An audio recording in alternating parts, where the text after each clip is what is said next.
j'espère que tout le monde va bien. Aujourd'hui je te retrouve pour une nouvelle vidéo et on est le lundi et Aloha vient de se détacher, je suis dégoûtée.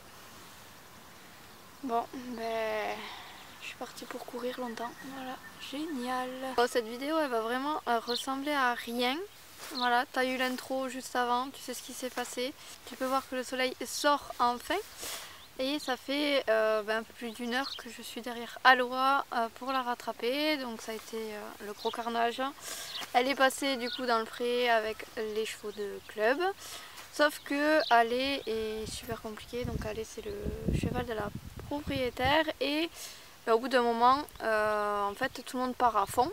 Donc moi je leur demande de rentrer. Sauf qu'ils n'écoutent pas puisque ça fait pas longtemps qu'ils sont dehors en fait. Et là ça a été hyper compliqué de les rentrer et en fait comme tout le monde était à fond, il s'est dit je vais attaquer Aloha. Donc voilà, il a fait exactement ce qu'il avait fait il y a quelques temps avec Gateway. Sauf qu'Aloha a plus de répondants, donc je pense qu'elle lui en a mis un ou deux bien placés et ça l'a un petit peu recadré, mais c'est quand même moi qui dois intervenir et me mettre entre pour faire un barrage en fait et pour qu'il arrête de l'attaquer. Donc bien sûr ça c'est quelque chose qu'il faut jamais faire.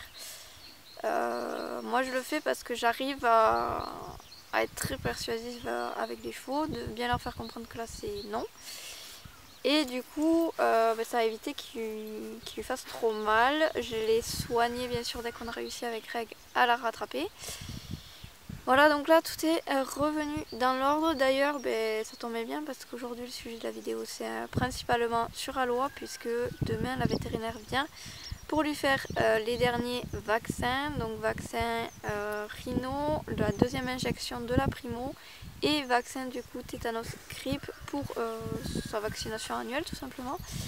Et ensuite elle sera à jour puisque tu le sais, je te l'ai dit, on a fait les tests métrite et artérite, les deux sont bien sûr négatifs et du coup le 23 avril je pars direction l'élevage de l'étalon pour amener Aloha tout simplement à la saillie. Donc malgré tout ce qu'elle me fait vivre quand même cette ponette, parce que mine de rien là tous les jours on travaille et on fait en sorte, je fais en sorte que elle se laisse approcher et tout. Voilà, là franchement quand elle est en liberté entre guillemets, que c'est un livre, en fait rien à carrer et elle se barre. Voilà, il n'y a que quand elle est épuisée qu'elle se laisse attraper, donc c'est juste pas viable. Et bien quand même je vais la garder tout simplement parce que je sais pertinemment que vu comment elle est, c'est soit je trouve un petit pilote qui la drive super bien et avec qui elle va pouvoir faire voilà, un bon circuit, un bon parcours, soit en fait elle va faire de famille en famille et ça ira jamais, ça va être l'enfer sur l'enfer. Voilà, donc malgré tout ça, voilà, je pense vraiment que le poulain ça va pouvoir aider, voilà, de faire une pause un petit peu dans tout ce qui est travail, dans tout ce qui est aussi manipulation pour le travail, et en fait on va faire tout ce qui est manipulation pour le poulinage, des choses comme ça qui vont lui plaire, et donc voilà, ça devrait être plutôt pas mal. Ensuite, comment ça va se passer une fois qu'elle sera avec les talons? Et bien elle va rester normalement minimum un bon mois, puisque du coup il faut qu'elle soit en chaleur. Une fois qu'elle est en chaleur et qu'elle a vu les talons, et bien tout simplement on va attendre un retour de chaleur potentiel. S'il y a retour de chaleur, de toute façon les talons le détectera et il y aura à nouveau acte de saillie. S'il n'y a pas de retour en chaleur de vue par les talons, et bien c'est tout simplement qu'elle sera pleine et j'irai la récupérer. Comme je ne suis pas une personne qui s'acharne sur tout ce qui est reproduction, etc. Si ça veut pas se faire, c'est que ça doit pas se faire. Et bien tout simplement on ne fera pas plus de 3 saillies, de 3 du coup chaleur en fait si tu veux, parce qu'une saillie c'est sur une chaleur d'une jument. Et ensuite au bout de la 3e saillie, dans tous les cas j'irai la chercher dès qu'il y aura refus de l'étalon et on confirmera nous ici la gestation par une écho. Donc grand maximum elle sera absente de la structure 2 mois et demi, 3 mois je pense, voilà, pas plus suivant en fait quand ça tombe et quand je pourrai tout simplement aller la récupérer. Mais généralement voilà, ça devrait voilà, je vais pas la laisser trop longtemps là-bas quand même. Dès que je pourrai, j'irai la récupérer. Ensuite maintenant on va parler de l'élevage en plus général. Et donc en 2024 en fait je vais avoir du coup 2 poulains, puisque Miss Keita, qui est juste en face de moi, que tu ne vois pas, est bien pleine. Du coup voilà, on a vraiment un poulain. Voilà, les mamelles sont bien pleines. Donc en fait le poulain n'est pas du tout prévu, comme je te l'avais dit, pour cet été. Voilà, c'est surprise surprise. Mais là je pense qu'il va pas vraiment tarder, donc j'espère que tout se passera bien et qu'il n'y aura pas de soucis, on va dire, pour le poulain, puisque quand elle est arrivée, elle était vraiment très amaigrie, manquait beaucoup et elle rentrait son ventre énormément, donc elle avait mal au ventre. Et donc du coup, vu que là elle est en train de se préparer vraiment pour un poulinage, je pense que le poulain est attendu pour ce printemps et pas pour cet été. Donc en fait je pense qu'il était complètement en détresse à un moment. Donc voilà, on va croiser les doigts pour que tout se passe bien. Mais c'est vrai qu'on risque d'avoir un poulinage compliqué et les premiers jours de vie compliqués pour ce poulain qui va être automatiquement un petit peu plus fragile qu'un autre. En suivant du coup on aura Getaway, qui est quelque part derrière moi, qui mettra au monde de son poulain en fin juin, normalement début juillet. Voilà, ça dépend si vous le gardez un peu plus au chaud ou pas. Et voilà, donc ce poulain est prévu à la vente. Voilà, il ne sera pas gardé au club tout simplement puisque Minas est gardé pour le club, et du coup j'ai pas besoin d'avoir 2 poneys de taille D pour le renouvellement directement en fait du cheptel. Par contre le poulain de Keita, si tout se passe bien bien sûr, sera conservé au club pour renforcer en fait la cavalerie poney B, et voilà, ça fera un petit lot plutôt sympa. Ensuite du coup pour un petit peu plus loin dans l'élevage, parce que je voulais aussi t'en parler, j'ai déjà un peu réfléchi sur qu'est-ce qui allait se passer. Donc déjà, puisque c'est sûr que Miss Keita est bien pleine, il n'y aura pas d'autres saillies cette année pour le club, parce que tout simplement je préfère en faire peu et pouvoir me consacrer au poney. Je te l'expliquerai dans une autre vidéo. Et du coup pouvoir bien les amener quoi, tout simplement, les préparer.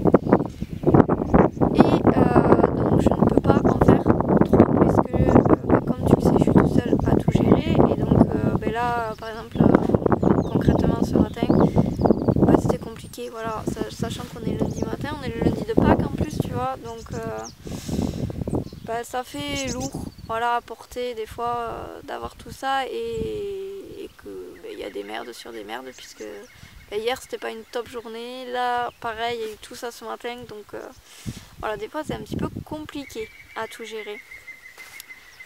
Bref, du coup pour l'élevage, voilà, il n'y aura pas d'autres saillies pour le club en 2023. Par contre pour 2024, donc l'an prochain, dans un an tout pile, je pense que j'ai trouvé la jument qui ira à la saillie, puisque je t'en avais parlé, je savais pas trop si je refaisais un poney A avec Alois, si je partais sur un poney taille D, et en fait je pense que ce sera le tour de Paloma d'avoir son poulain, parce que pareil elle a envie d'en avoir un, elle est très maternelle, et que actuellement il y a des petits problèmes, des petits soucis avec les cavaliers de club et Paloma. Voilà, elle est très énervée avec les cavaliers. Voilà, avec moi il n'y a rien qui change. Quand je la travaille, que je la prépare, il n'y a rien, ça bouge pas. Et quand c'est les autres cavaliers, comme ils ont de l'appréhension parce qu'elle est assez impressionnante, et en fait ils lui ont appris des mauvaises choses, et donc ça devient un peu trop virulent ces temps-ci. Donc j'ai repris les choses en main bien sûr, mais c'est vraiment pas forcément très agréable. Et donc là, ce que j'aimerais faire, sachant qu'elle a une DP comme tu le sais, c'est continuer de profiter en fait là d'avoir la DP et un petit peu le club pour l'an prochain aller la mettre à la saillie, qu'elle continue un petit peu à travailler tout simplement pendant les premiers mois de gestation, puis après qu'elle fasse une coupure, donc ça nous laisse on va dire 1 an et demi pour la remettre dans une bonne ambiance, la remettre bien, et comme ça après elle sera entre guillemets récompensée par une pause dans le travail qui lui fera bien sûr le plus grand bien. Elle aura un poulain qui sera lui conservé pour le club, puisque Paloma, tu le sais, c'est une jument qui est très grande. Je te mets pareil une photo qui a beaucoup de force et un joli cadre et qui est très porteuse du coup, donc ça va me permettre d'avoir, en choisissant bien sûr un étalon à peu près comme elle, d'avoir un autre poney porteur sur le club, et c'est ce qui me manque un petit peu actuellement. Donc c'est pour ça qu'il y aura un croisement avec Paloma assez rapidement sur la structure. En 2025, puisque j'y ai réfléchi aussi, ça sera Gateway qui retournera à la saillie. Donc elle aura eu 2 ans de pause du coup entre 2 poulains. Et elle sera mise au travail en 2024. Comme ça, pareil, elle va en fait enclencher le travail avec moi, puisque Gateway ne fera pas de club parce que ça ne correspondra pas, ça ne lui ira pas. Mais par contre, comme je te l'avais dit, ça va être l'une des premières juments élevage que je vais valoriser pour tout simplement commencer à me lancer là-dedans et voir un petit peu ce que ça donne, puisque c'est quelque chose que je n'ai jamais fait. Voilà. Je pense que je t'ai tout dit sur ce qui va se passer sur l'élevage, sur voilà, le court moyen terme. Le poulain de Gateway, du coup, je pense qu'il n'y en aura pas un autre en 2026 coup sur coup, quoi.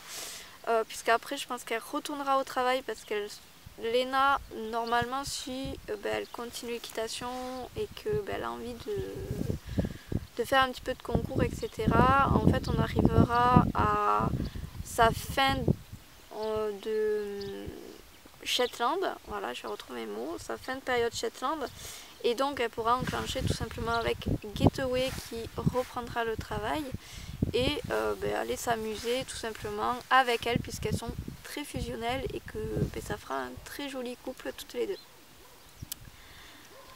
Donc à partir de 2026, eh bien, je ne sais pas qui sera à la reproduction. Comme tu vois, ça va être que un poulain par an et potentiellement un deuxième si j'ai les finances, le temps, voilà, mais c'est pas forcément l'idéal pour moi d'avoir 2 poulains par an. Un, déjà c'est très bien, et comme je te dis, moi je souhaite consacrer du temps à chaque poulain, et j'ai aussi les plus vieux à m'occuper, à travailler des fois, donc voilà, il faut pas les oublier non plus. Voilà, du coup je ne peux pas tout faire et trop en faire, puisque c'est déjà assez fourni en travail comme ça. Voilà tout le monde, c'en est tout pour cette vidéo, puisque j'ai fait le tour. J'espère en tout cas que ça t'a plu malgré ce début chaotique. Et puis je te dis à très bientôt pour la prochaine. Bye!